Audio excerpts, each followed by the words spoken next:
The year is 1576, and maybe the most epic bout of tennis has ever been played is being played. No, this is not Serena versus Venus. This is not Roger Federer versus Nadal. This is the Earl of Oxford playing against Sir Philip Sidney. And at the end of this match, a fight would break out and an argument would happen. What are the ramifications of that? How far-reaching did that go? We're not going to talk about that tonight, but we are going to talk about how maybe they became friends after. So stay tuned. We're going to read a poem by none other than the Earl of Oxford himself that may suggest that he and Philip Sidney may be writing buddies. Stay tuned.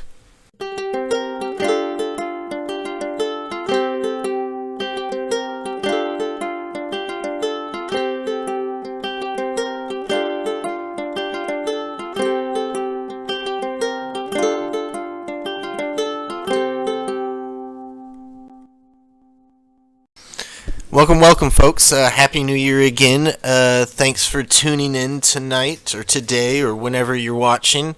We're always at night here. Yeah, that's when we seem to have free time. We're not drinking during the day. Let's see. We want to dive into a specific poem. This is one that I found while digging through some old collection of Elizabethan poets, and I think it's bound up as mostly Walter Raleigh's poems, but it's a bunch of people. It's got, some Sidney poems, some Dyer poems, but some old collection maybe bound up by like Alexander Dice or someone like that. But I found this one. I just thought it was the weirdest looking title, so I was like, all right, let me check it out. And I started reading it, and I was like, if you just read it face value, it's kind of a almost insipid poem that's got all these abstract ideas that isn't like beautifully written or anything, but then if you let an allegorical lens into it, all of a sudden there may be something much deeper to it, and I think it harkens back to some of the ideas we've talked about very generally with Spenser and Shakespeare, or Sidney and Shakespeare, or that if we only read them at face value, it doesn't. What meaning can we possibly take from it? But if you read it at an allegorical level, all of a sudden, whoa, this opens up. This makes way more sense. I think that a lot of Shakespeare doubters are totally into that. Even folks that aren't Shakespeare doubters, any of you guys that have been sticking around watching us because you like our Shakespeare appreciation, stay tuned for this one, because even if you're not into the idea that the Earl of Oxford is Shakespeare, or even if you're not into the idea that Philip Sidney is Shakespeare or influencing directly Shakespeare, I think it's cool to see some of these older poems and talk about what some of these aristocratic poets were doing, even if we don't think that they're Shakespeare. And we do talk about the phenomenon of Shakespeare being on that pedestal and like he's so heralded, but let's just check ourselves here and just let's actually compare from contemporary sources, and we'll read some of these poems and be like, oh no, that kind of sounds Shakespearean, or no, that totally doesn't, or but I still like it, or whatever it is, giving it more of that exposure, right? And there's a sense of like, not that I like aristocrats or something like that, but there is like this sort of like mood in the community, and from some people that are like, oh yeah, no, those guys, like, no, their writing's gonna suck, like they can't do anything, Yeah, sure, they got access to like all the books and all the sources, but they're not gonna have the heart or the wherewithal to do it, or I don't know what it is, there seems to be that whatever. They're so entitled, or that they're so engaged in other affairs that, that this is either beneath them or above them, one or the other. I think we want to totally dispel that and show that, no, they're totally into this idea of writing poetry, maybe writing drama, and they're totally into that idea, like, all the time. And to give some framework, or to give some people some reference, most of you guys out there are kind of familiar with Oxfordian theory, but Oxfordians want to sort of say, hey, look, we don't have an exact dating for a lot of these Shakespeare plays. Perhaps they're actually first being written as early as maybe even the 70s, but definitely by the 1580s, many Shakespeare plays are being written and performed, and that's sort of now up for discussion and contention. And to be fair, there are even mainstream theorists. There is this guy Eric Sams. I think he just passed, or maybe not. But Eric Sams thinks that some Shakespeare plays were written as far back as the 80s, and so it's like, okay, Oxfordians may have something to that. That said, I think there's a lot of things to go into to discuss like why that's not exactly right. Because maybe some of the earliest versions of these plays are being put out in the 80s, but what we have in the folio seems to me largely language of the 90s and 1600s. And I don't know, it would be something akin of like trying to say that like, Run DMC or NWA is coming out in the 60s. Like it just doesn't even make sense. Yeah, totally. So that said, this is a poem from the early 80s. We don't have an exact dating. It could be as early as like 80, 81. Could be as late as 85. It seems to me that it's about him getting thrown out of court. And he's getting thrown out of court in 82 or 81, 82, 83, something like that. And it's right around when Philip Sidney is also getting thrown out of court. Sidney's thrown out of court because he's writing these letters to Elizabeth and maybe, Punching above his weight class. Yeah, maybe advancing threats or being open to conflict with Oxford. So that's him stepping above his pedigree or whatever. So he's punished and he has to go to the Wilton House. Well, Oxford also gets kicked out of court soon after for getting with a lady in waiting. I think it's Anne Vavasor, and so I wonder, does he spend any time with Sidney at Wilton at that point? I haven't done enough on the ground research, and maybe that's somewhere you could pick up once you get some more free time. But yeah, it seems to me that this poem may be talking about those two getting together after they're banished from court. And so, without further ado, this is called Megor Sparrow. Can we get a Latin translation on that? I looked it up and I've already forgotten what it means. I'm supposed to be the Latin scholar, guys. My bad. Yeah, I hope for better things. Yeah. Okay. I hope for better things. Megor Sparrow. Faction that ever dwells in court, where wit excels, hath set defiance. Fortune and love hath sworn they were never born of one alliance. Fortune, love. Cupid, which doth aspire to be a god of desire, swears he gives laws, that where his arrows hit, some joy, some sorrow it, fortune no cause. Fortune swears weakest hearts the books of Cupid's arts, turned with her wheel, senseless themselves shall prove. Venture hath place in love, ask them that feel. This discord it begot atheists that honor not. Nature thought good, fortune should ever dwell in court where wits excel. Love keep the wood.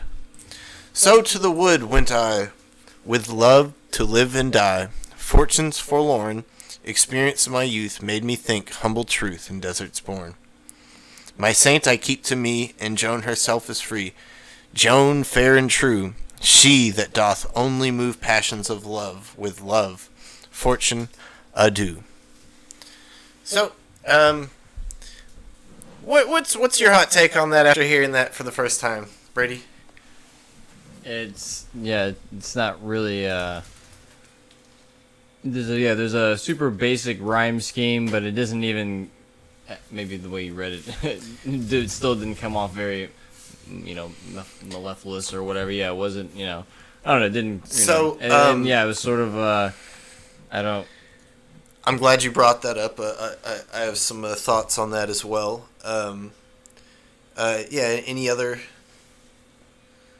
But yeah, obviously, he's kind of repeating a lot of, the same things. So he's talking, he talks about fortune all over here, and then, of course, my first take down here is there's this juxtaposition between, the word love here and then a capital L, love, of course. But, as far as, I don't know, it's a whatever poem to me, I guess. Yeah. I don't know.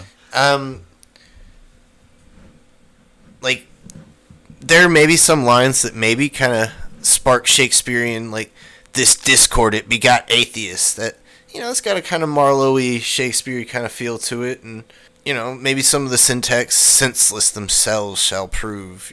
Some of that's nice, but I'm with you. The sort of rhythm and meter happening here, that it's all helter skelter. It's all just kind of jibber jabber. I guess this is a good time to plug our first Patreon. Who's our newest Patreon member? His name is Driftless Books. Okay. Yeah. Okay, Driftless Books. He was pitching to us Bob Prechter, and I was looking into Bob Prechter, and I haven't got a chance to check out his book yet, but I will soon.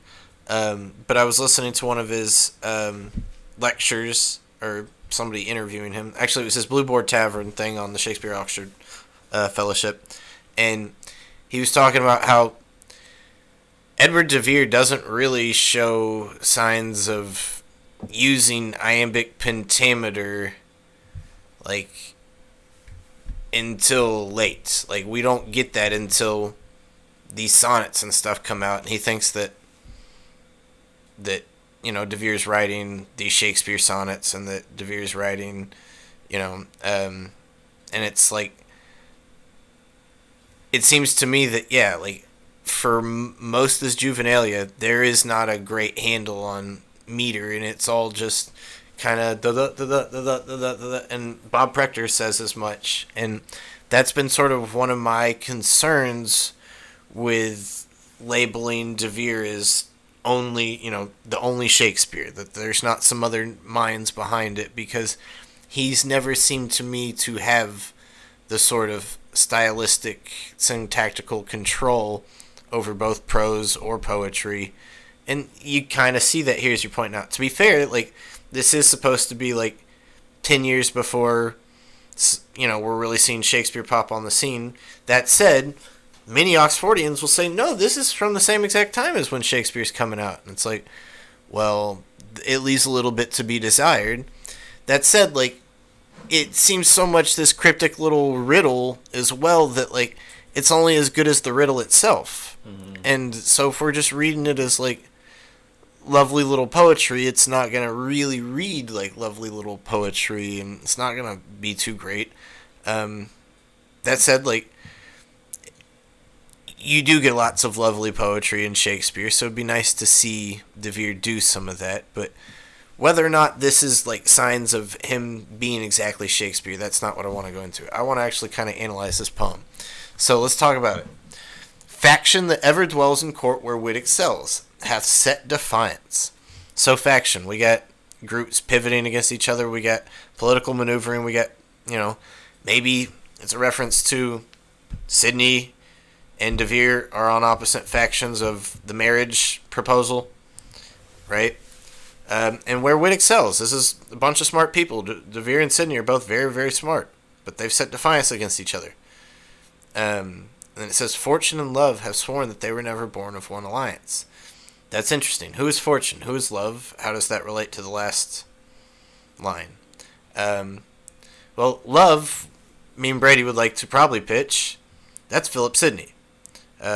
Phil is the Greek root for love. Several times in Astrophil and Stella, he uses the word love as a stand-in for. I mean, the name of the poem itself, Astrophil. Yeah. Star Philip. Yeah. Or Star Lover, right? Star Lover. Which Stella is the star, and so love is that. Could that be Philip Sidney? Well, if love is Philip Sidney, who might Fortune be? Fortune. If you have a fortune, what do you have? A lot of money? You're rich? Well, that would be Penelope Rich. So Fortune and Love, boom, that's Penelope Rich. Maybe it is just the abstract ideas, and if so, this poem's not that great. Maybe it is just, fortune is actual good luck and fortune, the abstract idea, and love is the abstract idea. But I don't know how interesting this poem is with that reading. Let's read it like it's talking about Penelope Rich and Philip Sidney. So, Cupid, which doth aspire to be the god of desire, swears he gives laws, that where his arrows hit, some joy, some sorrow, at fortune no cause. And so, Fortune and Love are not of one alliance, so maybe Philip Sidney and Penelope Devereux, now Penelope Rich, they did not get to marry. They did not get to be together. This is a problem. Why was it? Well, It's because Cupid, who's in charge, who gives the laws, said where his arrows hit, that's where they hit. It's good luck whether you like it or not. I'm the one that makes decisions. Who might Cupid be? Seems like a William Cecil. Like, that's William Cecil, shout out. I'm the one that says who marries who. It's the same kind of stuff we get with Southampton later on. Swears he gives laws. Yeah, probably is indicator. And like it's the same exact kind of narrative that we get with Southampton gonna marry Devere's daughter and then doesn't marry Devere's daughter, and then Devere's daughter marries William Stanley instead. That's William Cecil supposedly saying, I get to pick who marries who. And so it's like, that said, it could also be Robert Lester, because Robert Lester is Penelope's ward and stepfather. But either one works. Either one's super power broker. That said, I do think it's William Cecil. Fortune swears, weak as hearts, the books of Cupid's arts, turned with her wheels, senseless themselves shall prove. Venture hath place in love. That's actual love, because that's not capital L. But who the heck is Venture? Because that's a capital V, although it is the start of our sentence. But maybe Venture is somebody else. I don't know. Let's see. Next sentence. This discord, it begot atheists that honor not. Maybe that's a reference to Marlowe, Christopher Marlowe being created. This strife that's making these factions grow. It's making Philip Sidney get kicked from court and going to start writing. Maybe that's when he starts writing under the moniker Marlowe. This discord begot atheists. I don't know. Maybe also and/or Nash or Green. Otherwise, not sure exactly what that line means. Nature thought good, fortune should ever dwell in court where wits excel. Who the heck is nature? Now we gotta decode who nature is. Well, nature has been likened to Shakespeare. Right, yeah, that's what I was first thinking of. But, yeah, in this context, yeah. Yeah, so who's Shakespeare? Maybe that's Devere. But no, we'll see soon that Devere's a different character. Who might nature be? Well, I would like to say that's maybe Edward Devere. The dyes and colors of nature. Edward Devere may be the original Shakespeare, as we saw in our Patrick Buckridge Friend or Foe video. If Devere is the original writer of Venus and Adonis, he is, the original guy holding the mirror up to nature or whatever. So maybe that's Edward Devere. And he's saying, I think it may work, and maybe nature is actually Robert Lester as well. He's saying, I think Penelope Rich should stay here in court, and I think that Philip Sidney should leave and keep the wood. Go away. Go live in the woods.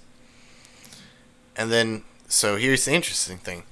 Our poet says, so to the wood went I, with love. So our poet is not love. It's somebody going with love. Well, we know our poet is Edward Devere. So, to the wood, banished away from court, Edward Devere went, with love, with Philip Sidney, to live and die. Maybe an interesting pun on die there as well. Yeah. Because maybe Edward Devere is telling them what to do, or they're getting their instructions from die. Yeah, and they're also, if we're going with the whole, to live and die, to literally live and then plan our deaths, or, begin this sort of, like, next stage, or, or whatever. Right. Exactly. Like, starting this new birth of Robert Greene, or Christopher Marlowe, or William Shakespeare. Or Samuel Daniel. Yeah. Experience of my youth made me think humble truth in desert born. Truth. That's Veer. Yeah. That's Veer. My saint I keep to me, and Joan herself is free, Joan fair and true. She that doth only move passions of love with love, fortune adieu. So he's saying he's not going to bother with Penelope Rich. She's only moved by love with love. She's only into Philip Sidney. So, I don't know. Hot take, folks. Your thoughts now? No, yeah, after that little decoding, yeah, definitely, super interesting take. And of course, yeah, I think, obviously I kind of talked about, the the different capitalizations, and that's where you definitely expounded on so there must be a people, maybe proper noun connection thing going on here, and especially with the sort of very blatant translation of the name, so Devere or means of truth or whatever, right? So and Phil, like we already said about Philip, which he definitely seems to be super into using that concept a lot.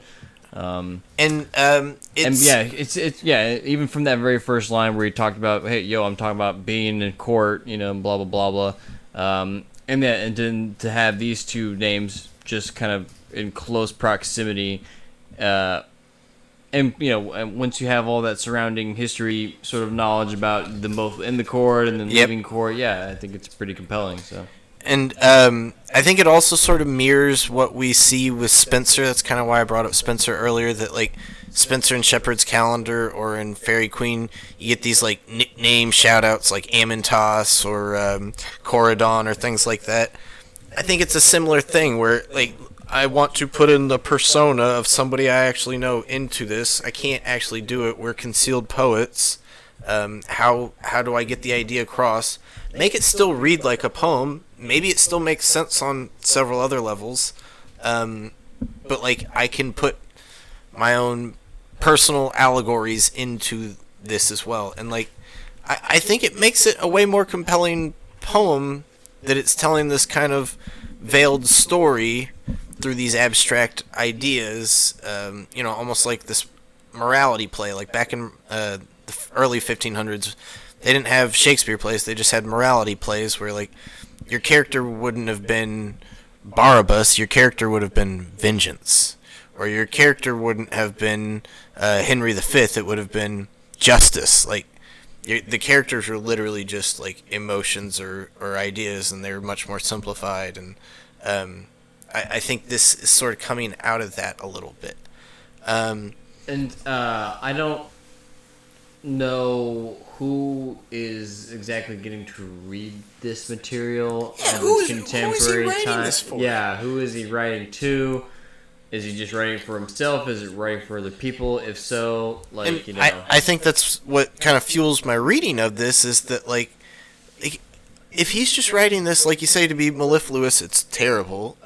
It's like not that thought provoking, and who's gonna go sit there and read it for just talking about fortune and love as these abstract ideas? Super crazy turn of phrase. No, that's not what this is about. Novel diction or syntax or anything. But it's just sort of all of a sudden, if this is some tongue-in-cheek concealed poem that he's writing to specific people in court to pass around while he is maybe banished from court, this makes way more sense. And then, like, if anybody ever gets mad at him about it, I didn't put any names in there. There's no what names. I don't see anything.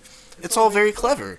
And, like, I do think that this sort of gets at what people say with the coding, and they're putting in all these codes. Yeah. Like, maybe this is, like, just a more integrated way of doing that. Like, it's not so secreted and hidden, like, written by Veer or something, encoded in all these secret letters. Like, no, it's like actually the poem's content itself is the code. And I find that much more compelling. That said, is it a perfect reading? No, there's some lines in there that I don't know exactly what it's getting at. Like when fortune swears weakest hearts the books of Cupid's arts. Turned with her wheels senseless themselves shall prove. Maybe it's saying like there's no use of fighting Cecil or Lester. We can't outdo them or something. Venture hath place in love. Ask them I'm not sure entirely what those lines are about, but I do think that trying to go farther with this reading will help answer that. That said, you said it was interesting that we saw Fortune and Love together. Well, we said that this is maybe coming out in 1581, 82, 83. Click over a tab and let's talk about an anonymous play that comes out in 1582. So I have just a quick little description here, and because it's like some essay that's talking about it, but quick reference, little blurb thing here. An anonymous play first performed in 1582 and published in 1589. Similarities between this work and Shakespeare's late play, in particular Cymbeline and The Tempest, have suggested that the rare triumphs may, I continue trails off here, but of course be some sort of inspiration. Yeah, source play or something like that. which I think goes right in line with what we were just talking about with Oxfordians pitching Shakespeare from the early 80s. And I think it matches up with Dennis McCarthy and his Thomas North stuff, writing stuff for Leicester's Men, that, yeah, what gets reworked into Shakespeare is already coming out in the 70s and 80s between Oxford's Men, Leicester's Men, maybe Worcester's Men, maybe Somerset's Men. Sorry, Somerset is Worcester, my bad. Which, by the way, guys, if you ever want to find something, check out archive.org. You can usually find what you want on archive.org. It's got to be pretty recent to not be on archive. And if it's got copyright, you can borrow it on archive, so this is probably still copyrighted to some extent. Yeah. Okay, so what do they say about this? Does not name the author, no entry of the play has been found in the Stationer's Registry or in the Philip Henslow Diary. So, I guess wasn't that popular, or maybe it's in the Henslow Diary under a totally different name that's unrecognizable, and maybe it got reworked as well, and that's why it gets a different name. But let's see. Entry accounts for December 1582. We discussed this preceding section, blah, blah, yakety, yakety. Thus, the ascription of the play to a particular dramatist must rest almost wholly on internal evidence. That's my favorite stuff, guys. This is my jam. Like, as soon as we get the historians out of the picture, it's just, all right. Let me get in there and get with the words, and yeah, like this. Oh man, attribution, love it. Almost exactly 300 years after the Rare Triumphs was printed, Frederick Flier, which I'm kind of a fan of Flier. He's one of these Stratfordian vanguards. That's, you know, one of the old great Shakespeare thinkers, but he's also kind of a wacko, which is why I love him. Attributed the play to Thomas Kidd. That time he adduced no evidence to support his statement, classic Flier, but explained that he would treat questions of authorship in a subsequent work. The work referred to appeared the following year. So in that year, Flier stated the ground for his description. He writes, this play, published in 1589, the extremely likely similarity of plot between... This play and Solomon Persetta makes probable that they were written by the same author. That the same author as Kidd is made clear in a later statement. The tragedy wherein is laid open love's constancy, fortune's inconstancy, and death's triumphs is clearly subsequent to Love and Fortune, and appears from the last lines to have been also a court play. The introduction of the same story in the play within the plays in the Spanish tragedy suggests Kidd is the author. So I guess this may be the play that's within the play in the Spanish tragedy. So Spanish tragedy, like Hamlet, has a play within a play in it. Okay. And that's why Spanish tragedy is supposed to be a big influence on Hamlet.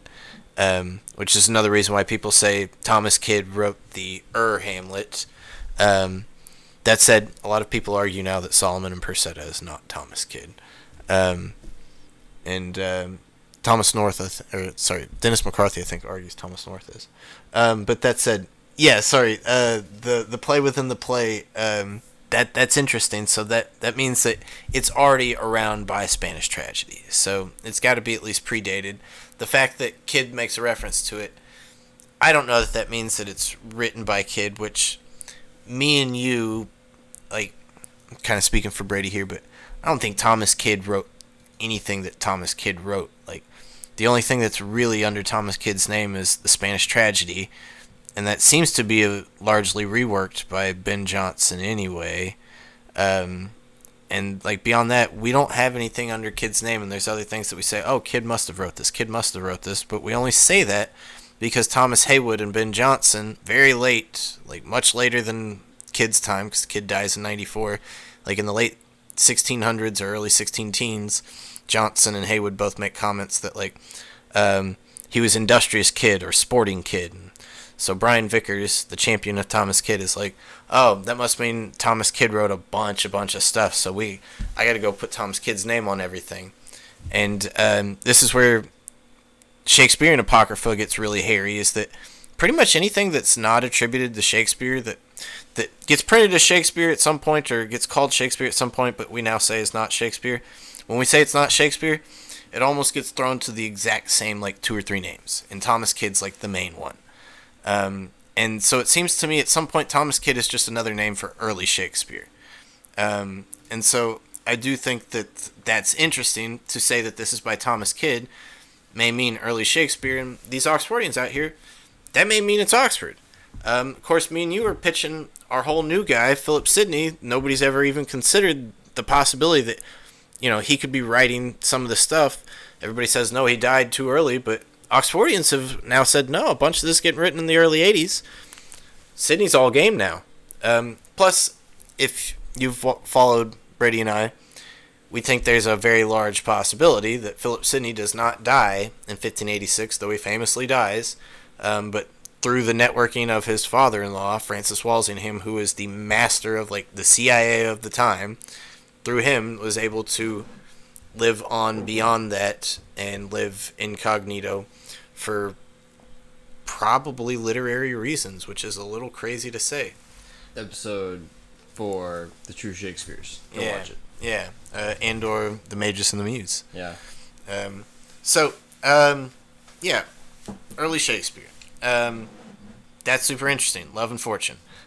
Is it related to this? I don't know. Seems to me that if we're saying Devere's early Shakespeare, or like you and I have said, okay, even if Devere's not early Shakespeare, he's super influential on early Shakespeare, just like we've sort of said about Sidney for Oxfordians, that, okay, even if Oxfordians don't want to say that Sidney wrote a darn word in Shakespeare, he's so influential to Devere's thinking that, you have to admit that. And so, at some point, I want to pitch that Sidney and Devere are super influenced by each other. The fact that Sidney may bring up Devere's famous victories of Henry V in Apology for Poetry or Defense of Poetry means that he, there's several things where he says, oh, this is a problem of plays, and you'll see this. Apparently, all those things could be references to the same play, the famous victories of Henry V. He says, don't mix clowns with kings. That play has plenty of mixing of clowns and kings. He says, don't start moving all over the place and we don't know where we're at. And so when famous victories maybe gets reworked into Henry V, every new act begins with a chorus saying, all right, guys, this is where we're at, just in case you're wondering. And so Oxfordians are like, that's somebody responding to Sidney. And as me and you pointed out with both of our Defense of Poetry videos, Shakespeare, whoever he is, was super influenced by Sidney's thinking. And Brady and I would like to pitch that maybe so much so that this is maybe Sidney directly doing this. That, Sidney sits down with Devere, or Sidney sits down by himself and says, this is how I would do it, And so I want to pitch at least this one singular idea. That before Defense of Poetry, poetry and drama is here. After it is here. Regardless of who Shakespeare is, Defense of Poetry totally changes the game for everybody. And so, if it's that powerful, if you are Devere is Shakespeare or whoever is Shakespeare, you want to go get that guy and get him on your side, right? And so that's why I really want to pitch this Megor Sparrow idea that Devere and Sidney use this super advantageously, use this moment of being banished. Instead of, woe is me and I don't get to have these political factions in court, that's not their game anyway.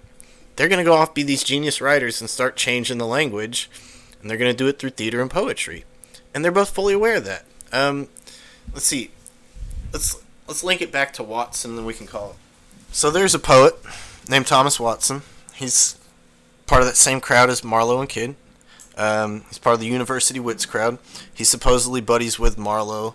Apparently him and Marlowe get arrested because Watson kills the guy in 1590 or something in a duel. But if you're like us and you doubt the veracity or validity of Marlowe and Watson as completely the identities that they are, think of them as allonyms or pseudonyms, we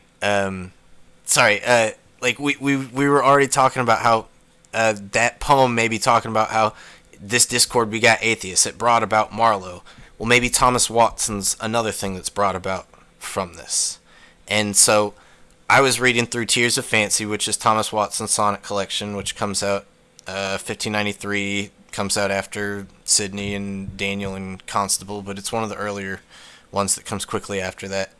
And this sonnet 44, I was reading it, and I was like, dude, this reads just like Megor Sparrow. It's not saying the exact same idea, but it's using all the same kind of devices and mechanics, where it's got these abstract ideas with capital letters that may just be these may just be these abstract ideas, but they seem like they could be stand-ins for names. And I don't know, it has the same sort of function where it reads one way on one level, then when you read it allegorically, it kind of seems like that. And so, I don't know, I wanted to check this out because Thomas Watson, his first big thing, who's he dedicated to? The Earl of Oxford. But also, Thomas Watson, some of his most famous stuff is in Latin. Well, it gets translated by this guy, Abraham France, maybe against his will, but Abraham France pretty much dedicates everything to Sidney or his sister. And so it's like, what's going on here? And like, Watson also seems to be one of the few that can be seen in both the Fisher's Folly Uni-Wit circle, which is, Devere and his crowd, but also in the Areopagus Sidney Wilton circle. And like, if he's the gap between the two, maybe that connects with this idea that I'm going with Megor Sparrow. And so let's check out Sonnet 44. Alright, here we go. Long have I sued to fortune, death, and love. Here we go, folks. We got fortune, love already. Who might death be, though? That's a new one. Who would be death? Could that be the queen? Or death, Dyer. Oh, maybe. Okay. Edward Dyer. Yeah. Okay. But fortune, love, nor death will deign to hear me. I fortune's frown, death's spite, love's horror prove. And that actually makes sense. Like, Penelope Rich is tired of Devere trying to go after her, so it makes her frown. Death's spite, like, Edward Dyer has maybe made a career of going after Oxford. If you go with our Patrick Buckridge reading of... Yeah. Dyer and Hatton versus and then Oxford. Love's horror, like, he's saying, I make Sidney scared. I almost beat him up at that tennis court. I love's horror prove. So maybe. Must in love, despairing live, I fear me. So he's in love, but he's not gonna get any help from them. Love wounded me, yet nil recur my wounding, and yet my plaints have often him invoked. Which, he says him. Yeah, he doesn't refer to love as a woman, but he clearly says him. Yeah, he's trying to tell you, love is a dude. Fortune hath often heard my sorrows sounding, sorrows which my poor heart have well nigh choked. Death well might have been moved when I lamented, but cruel death was deaf when I complained. Death, love, and fortune all might have relented, but fortune, love, and death all disdained.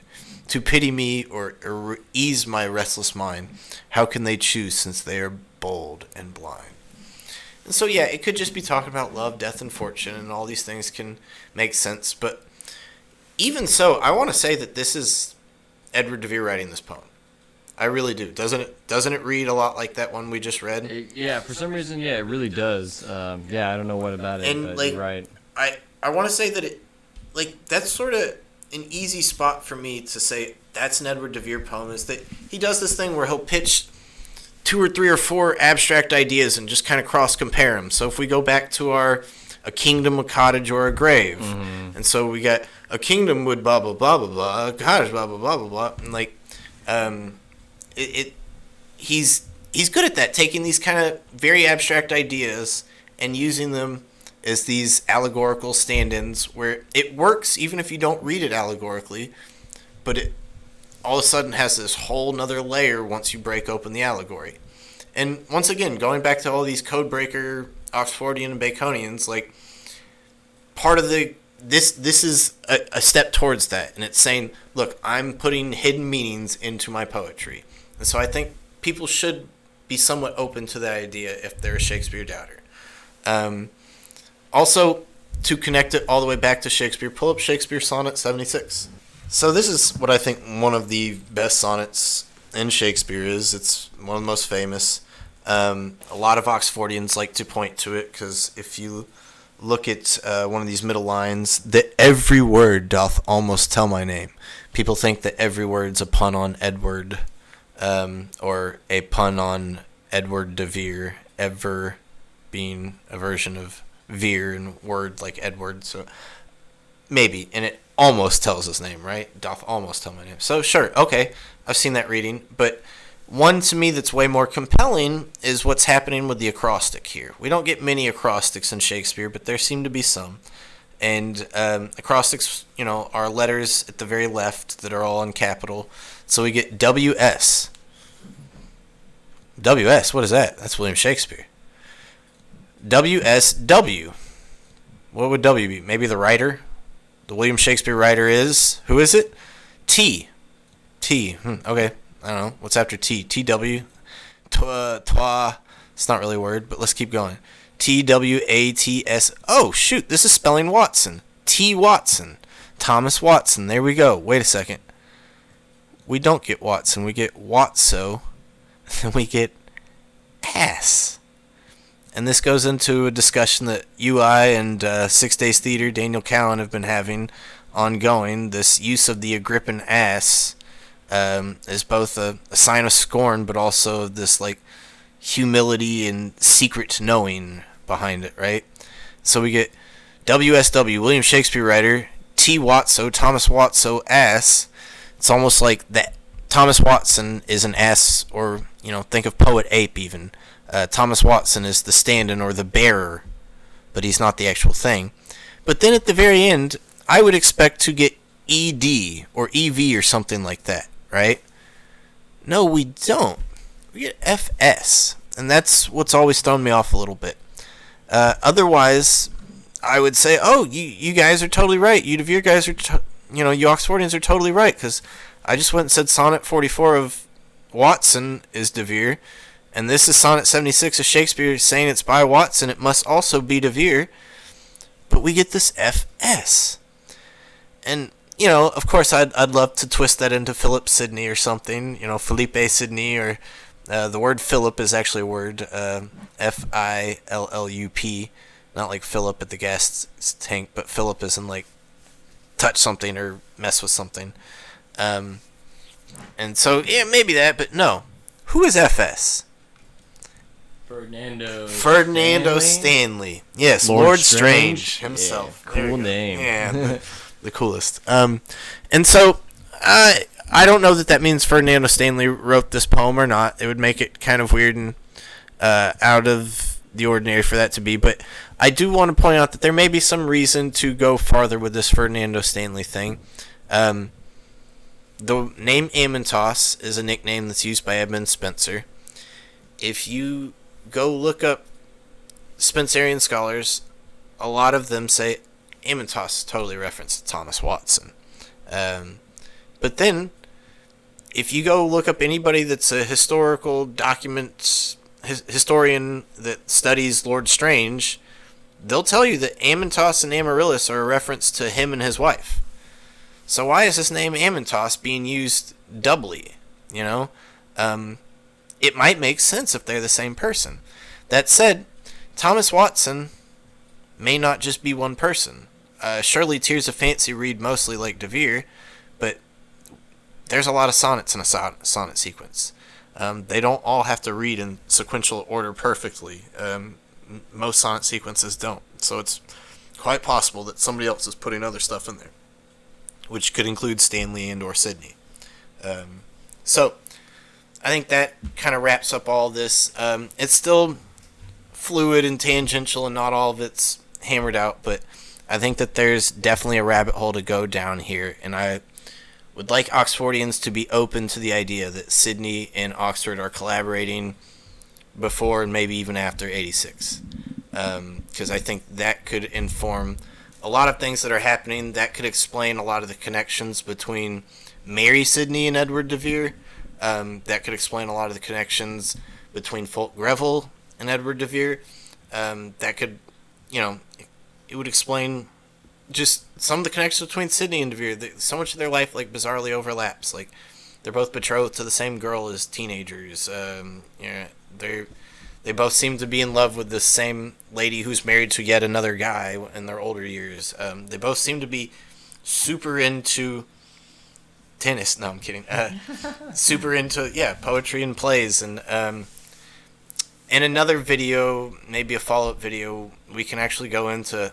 Look, guys, you should take seriously the idea that Sidney can write drama. We'll look at his little quick mask, The Lady of May. We'll also look at Alwyn Thaler has a book from 1947 that says, like, it's not just defensive poetry that is influencing Shakespeare. Sidney's Arcadia is all over Shakespeare. Sidney's sonnets are in Shakespeare. Like, go read enough Sidney and you'll realize, like, this guy is maybe the biggest influence on Shakespeare. I mean, even Stotzenberg was like, oh man, I'd love to find him in the plays. He's just like, but he can't be because he's got to be dead. He must have written these sonnets well before he's dead, so he was still having to kind of make assumptions or sort of like, play with, the timeline of things. Exactly. Exactly. So, I think that wraps it up, folks. I hope you enjoyed this. If you're an Oxfordian, chime in. Let me know your thoughts. If you are not at all into Shakespeare authorship question, I'm glad you stuck around this far. If you guys are wanting some other stuff, let us know in the comments. Keep chiming in. Please please subscribe. If you're feeling crazy, check out our Patreon page. Yeah, come join us in the discussion on our Discord server, so where we're going to be, posting extra, real-time content, chat with us, here and there too if you want to. Maybe keep it as like a database for, or a good share kind of hub essentially for essays. Yeah, or, I'm good finds or putting all my chart PDFs together and sharing that out as well. So check that out. All right, folks. I'll let Brady sign us out. Nullius in verba.